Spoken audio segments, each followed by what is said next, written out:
এটা কেমন মাস?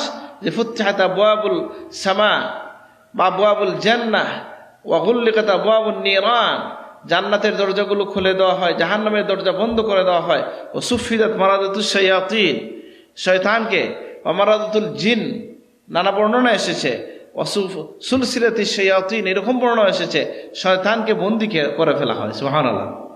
আর আমাদের দেখেন মুসলমানদের, ইমানদারদের আল্লাহর পথে চলার ক্ষেত্রে সবচেয়ে বড় বাধা কি বলে কয়েকটা বাধা প্রধান।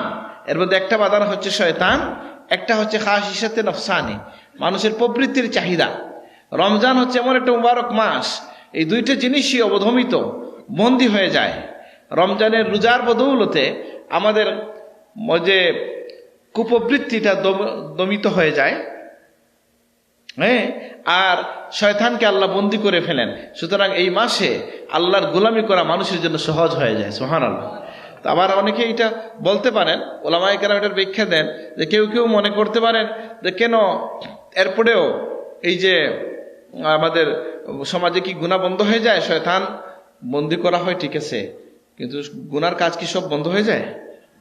কেন? এটার ব্যাখ্যা দেওয়া হয় যে 11 মাস যে শয়তানের প্ররোচনার মধ্যে থাকে, বন্ধুত্ব হয়ে যায়, ফ্যানের সুইচ বন্ধ করলে পরেও কিছু সময় ঘুরে কি ঘুরে না? 11 মাস দুষ্টামি করলে বাকি 1 মাস ওই ঠেলায় চলে যায়। বুঝেন নাই? এই জন্য আগে থেকে প্রস্তুতি নিতে হয়। আল্লাহ আমাদেরকে তৌফিক দান করুন, আমিন।